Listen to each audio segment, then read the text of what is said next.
Bismillah walhamdulillah wassalatu wassalamu ala rasulillah amma ba'du. Ikhwati fillah a'azani Allah wa iyyakum. Assalamualaikum warahmatullahi wabarakatuh.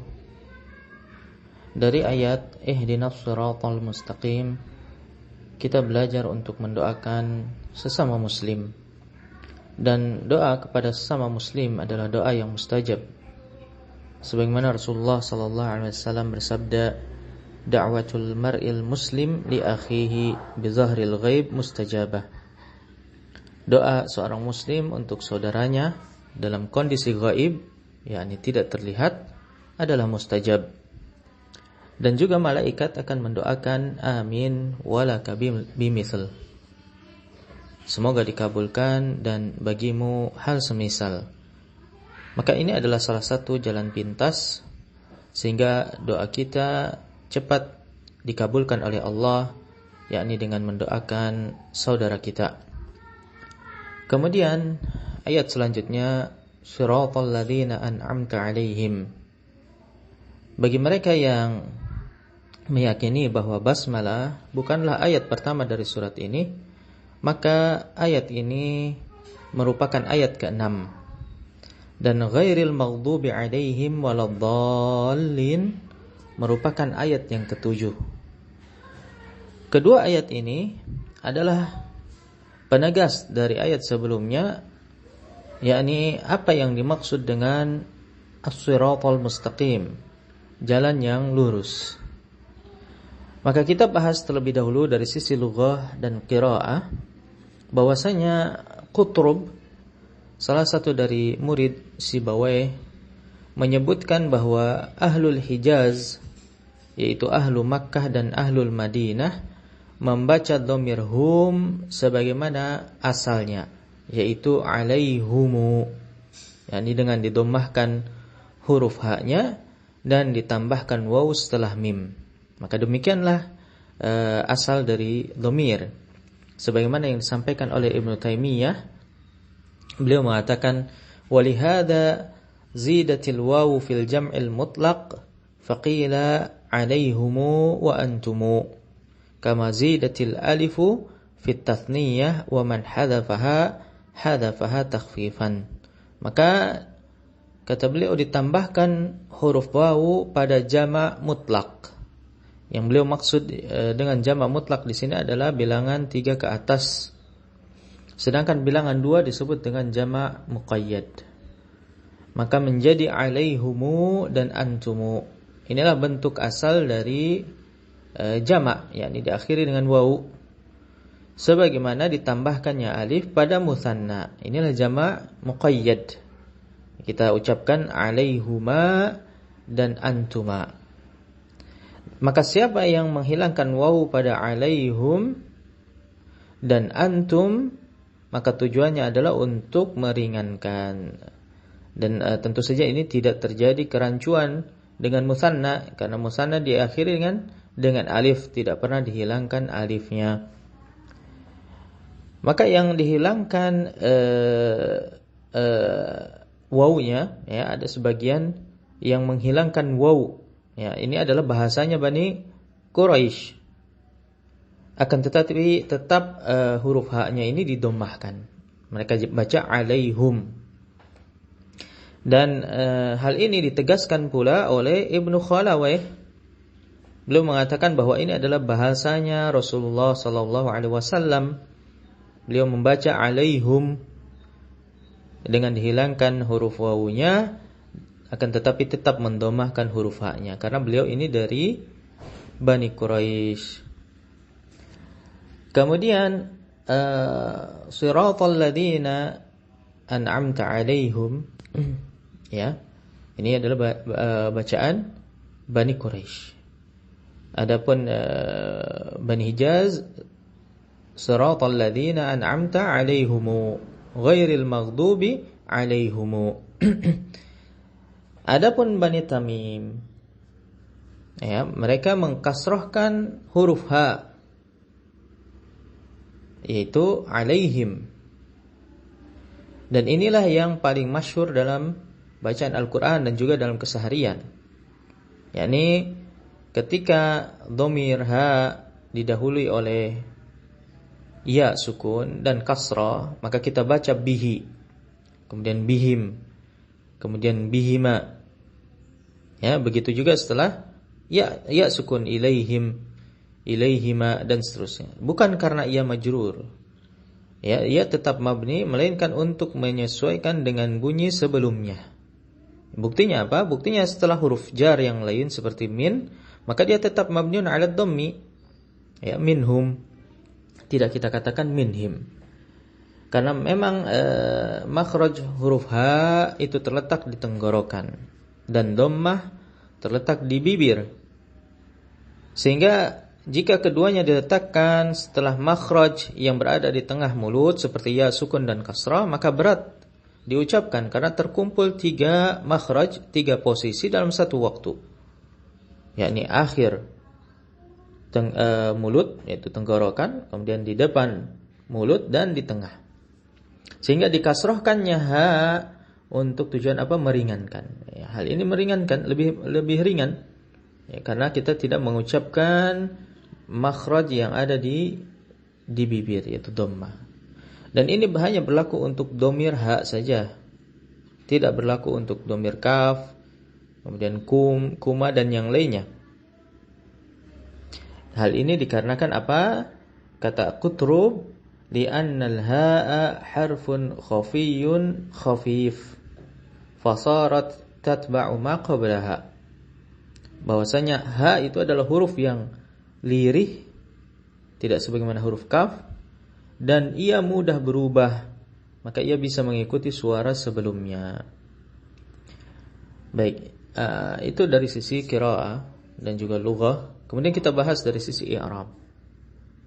Sirata ya mansub sebagai badal dari as-siratal mustaqim. Ihdinas siratal mustaqim, sirata. Ya. Maka sirata di sini adalah badal. Kemudian alladzina, siratal ladzina. Alladzina di sini fi mahalli jarrin mudhaf ilaih. Dan sirata adalah mudhaf. Kemudian an'amta alaihim adalah silah mausul la mahalla laha minal i'rab. Ayat selanjutnya ghairi majrur. Kata Al-Akhfash, ghairi di sini majrur sebagai badal dari alladzina. Yang mana alladzina tadi dia majrur karena mudhaf ilaih. Mengapa beliau mengatakan bahwa ghair di sini adalah badal? Karena ghair termasuk ke dalam al-asmaul mutawaghilah fil ibham, yaitu isim-isim yang selalu dihukumi nakirah meskipun ia mudhaf kepada ma'rifah. Seperti mithlu. Misalnya dalam sebuah kalimat ja'a rajulun ghairuka atau ja'a rajulun mithluka.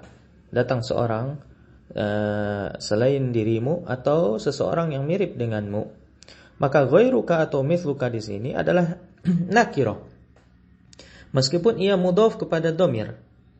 Sehingga boleh kita sebutkan bahwa ia adalah na'at dari rajulun, ya, yang mana rajulun ini adalah isim nakirah.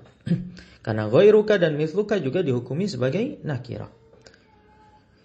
Sehingga menurut Al-Akhfash ghairil maghdub, ya, ia tetap nakirah meskipun mudhaf kepada al-maghdub.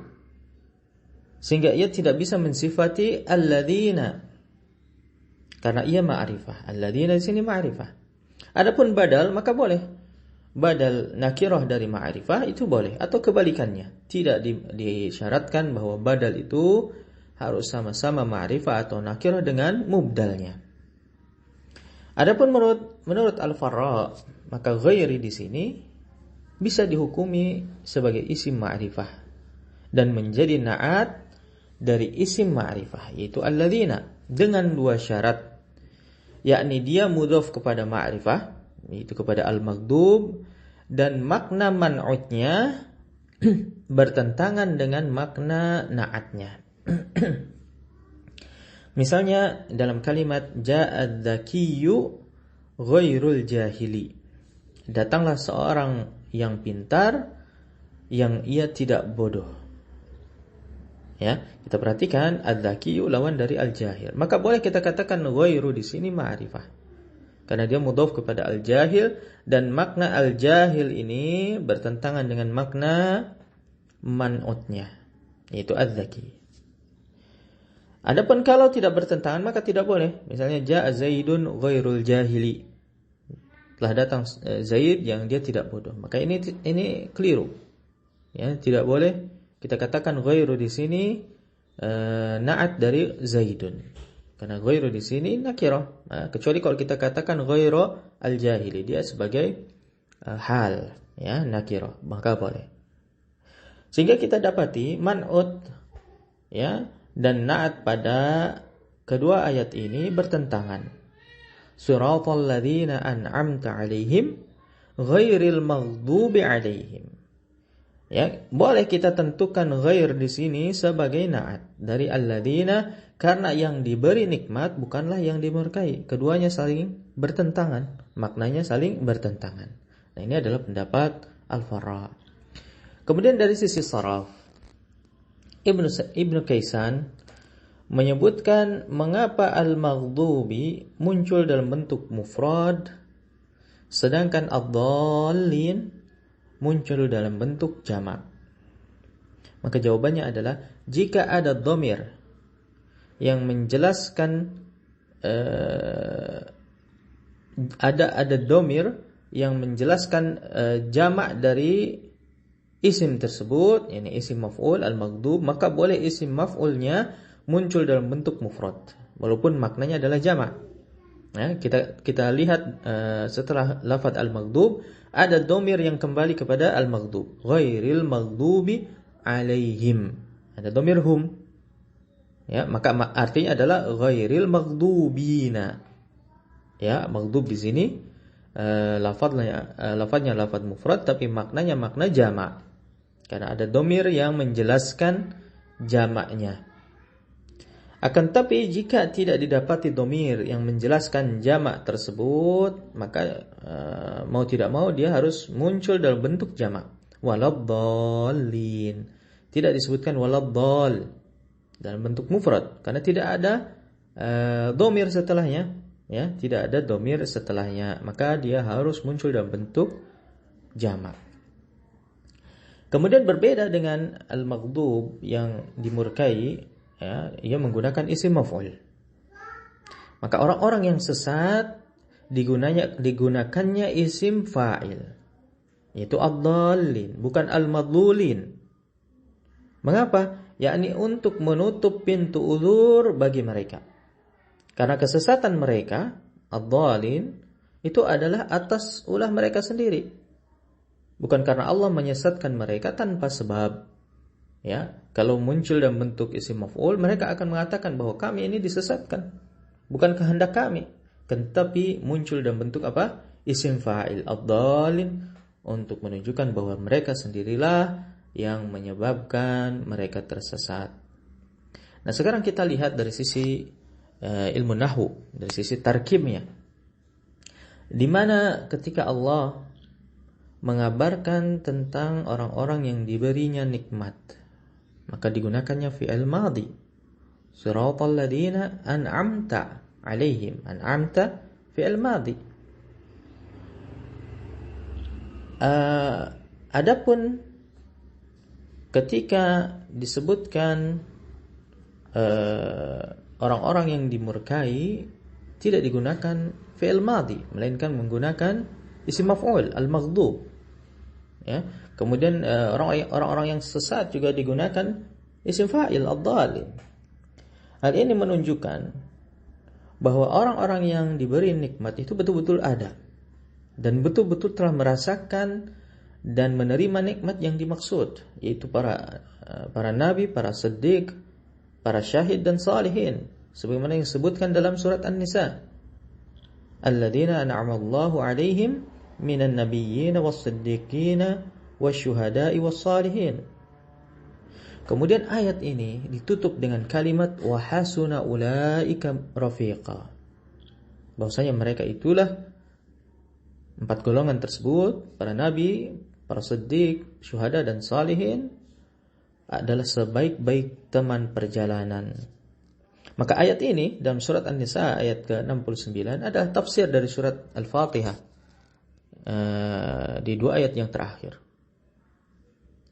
Karena boleh jadi setelah kita meminta jalan yang lurus, ihdinas shiratal mustaqim, kemudian Allah tunjukkan jalan yang lurus, belum tentu kita mampu mencapai garis finish. Atau bisa jadi di tengah perjalanan menyimpang, kemudian mengikuti firqah-firqah yang sesat, sehingga kita butuh rafiq. Wa hasuna ulaika rafiqa. Apa itu rafiq? Yakni penunjuk jalan yang menghantarkan kita hingga tujuan. Maka di ayat ini Allah tunjukkan siapakah penunjuk jalan yang terbaik, yaitu an-nabiyyin, as-siddiqin, wasyuhada, was-salihin. Adapun ketika membicarakan orang yang dimurkai dan sesat, digunakannya isim maf'ul, al-maghdub, dan isim fa'il, ad-dhalin.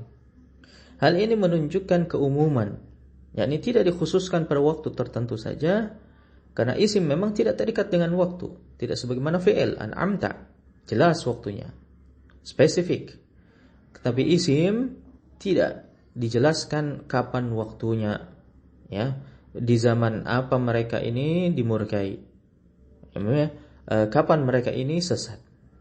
Sehingga kita dianjurkan untuk berlindung diri dari jalan kedua kelompok ini, baik mereka yang hidup di masa lalu, sekarang maupun mendatang.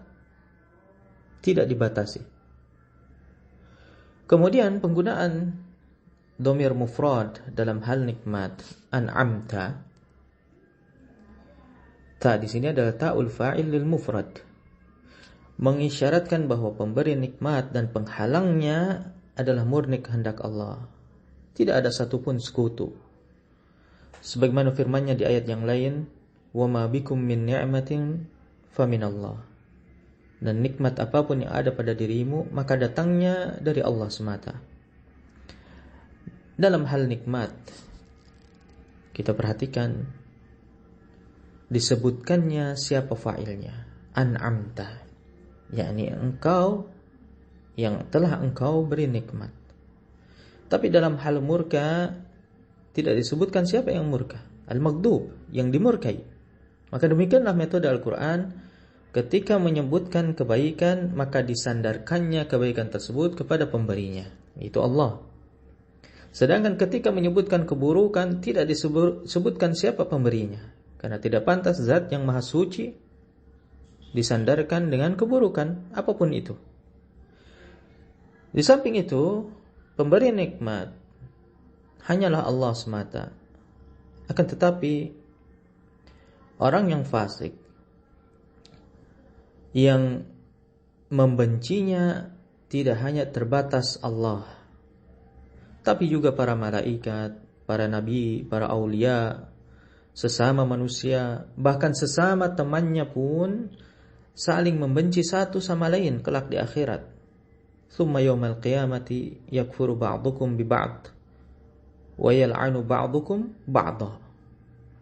Bahwasanya kemudian di hari kiamat sebagian dari kamu mengingkari sebagian yang lain, dan sebagian kamu melaknati, membenci sebagian yang lain.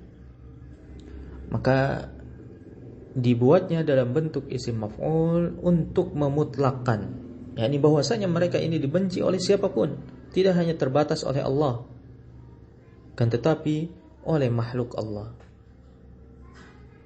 Selain itu juga menyebutkan siapa pemberi nikmat merupakan salah satu bentuk syukur atas nikmat tersebut, sehingga kita dianjurkan untuk mengucapkan an'amta alaihim, yang telah engkau beri nikmat. Kita sebutkan siapa pemberi nikmat, ya, untuk dalam rangka apa? Bersyukur atas nikmat yang telah diberikan. Adapun penyebutan fa'il dalam hal keburukan bukanlah bagian dari syukur, sehingga tidak kita ucapkan alladzina ghadibta alaihim. Akan tapi kita katakan al-maghdubi alaihim, yang dibenci, ya. Tidak perlu disebutkan siapa yang membenci, karena ini bukan bagian dari syukur.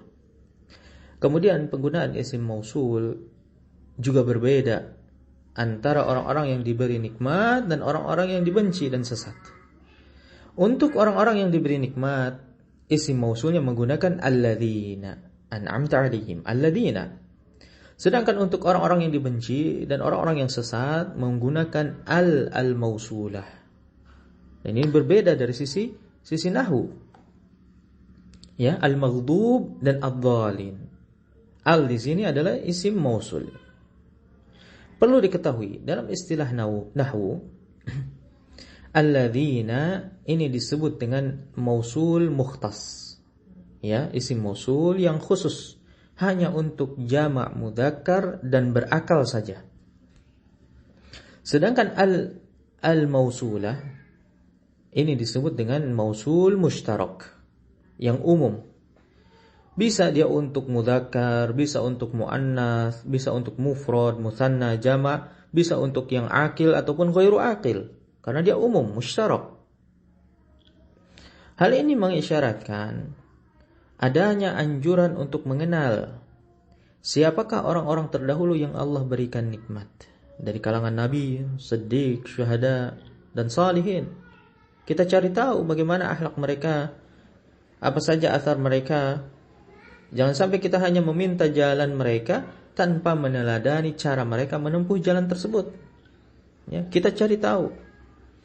Adapun orang-orang yang dibenci dan tersesat, tidak kita dianjurkan untuk mengenal mereka dengan detail. Itu sebabnya digunakan mausul yang umum, yaitu al-mausulah.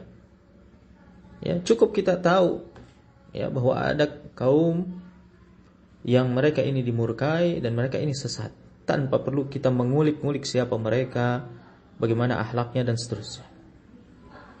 Kemudian sifat al-maghdub dan ad-dhalin dipisahkannya dengan huruf la, walad-dhalin, untuk menunjukkan bahwasanya kelompok ini dan kelompok itu berbeda, dan hukum mereka juga berbeda, dan hanya Allah yang tahu.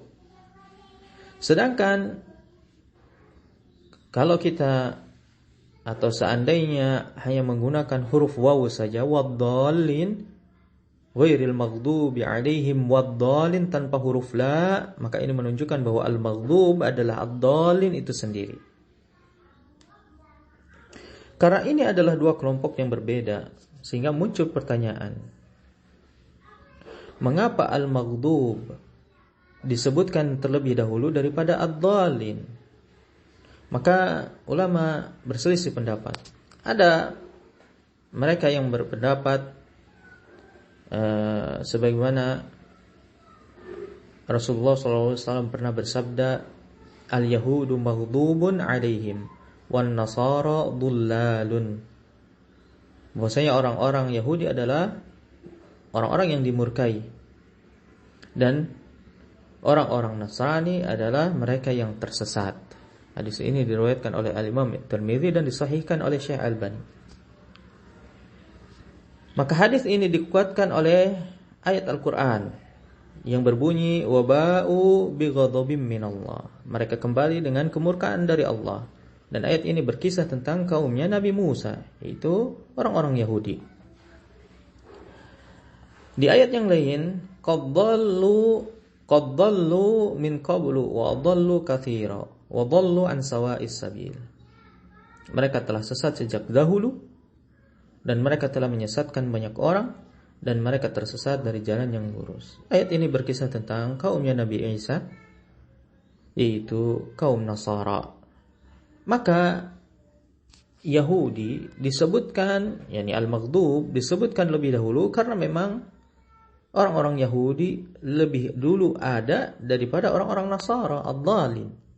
Ini adalah pendapat pertama.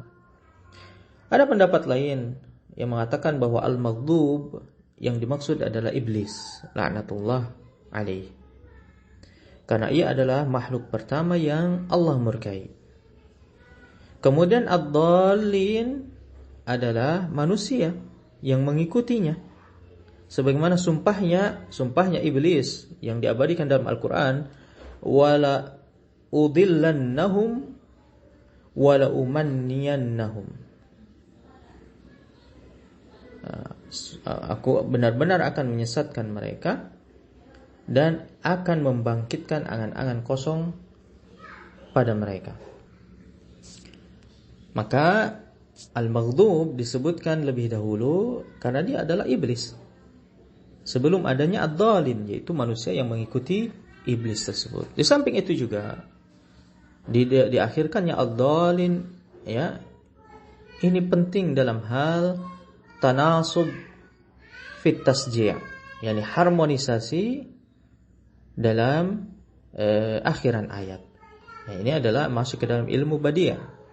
Ya, karena pengakhiran waladhdallin ini seirama dengan akhiran ayat-ayat sebelumnya. Alhamdulillahirabbil alamin, arrahmanir rahim, maliki yaumiddin, iyyaka na'budu wa iyyaka nasta'in, ihdinas siratal mustaqim, siratal ladzina an'amta 'alaihim ghairil maghdubi 'alaihim waladdallin. Maka menjadi seirama, ya, ketika akhiran ayatnya atau surat ini diakhiri dengan lafaz waladdallin. Terakhir, apa hikmah yang bisa kita petik dari dua ayat ini? Kedua ayat ini mengisyaratkan bahwa seorang hamba dikatakan ia memperoleh nikmat yang hakiki ketika dia diberi Allah dua hal. Yang pertama, al-ilmun nafi', ilmu yang bermanfaat, yang menuntunnya kepada jalan yang lurus sehingga dia tidak tersesat. Kemudian yang kedua adalah ketika seorang hamba diberikan kekuatan untuk melakukan al-amalus salih, yakni mengaplikasikan ilmu yang telah Allah berikan untuk melakukan perbuatan yang diridhoinya, bukan justru sebaliknya. Inilah nikmat yang agung, inilah nikmat yang sesungguhnya, sehingga orang-orang yang telah Allah berikan nikmat yang dimaksud tersebut adalah orang-orang yang Allah berikan ilmu dan kemampuan untuk mengamalkan ilmu yang mereka peroleh. Sehingga mintalah kepada Allah agar kita juga bisa meniti jalan orang-orang yang semisal ini. Karena ketika kita kehilangan salah satu dari dua nikmat tersebut, maka kita akan terjatuh pada salah satu dari dua golongan, yaitu orang yang dimurkai. Yang dimaksud di sini adalah orang-orang yang mereka tidak mengamalkan kebenaran yang mereka ketahui, atau kemungkinan yang kedua menjadi orang yang sesat karena mereka beramal tanpa ilmu. Semoga bermanfaat. Wassallallahu ala nabiyina Muhammad wa ala alihi wa ashabihi wasallam. Assalamualaikum warahmatullahi wabarakatuh.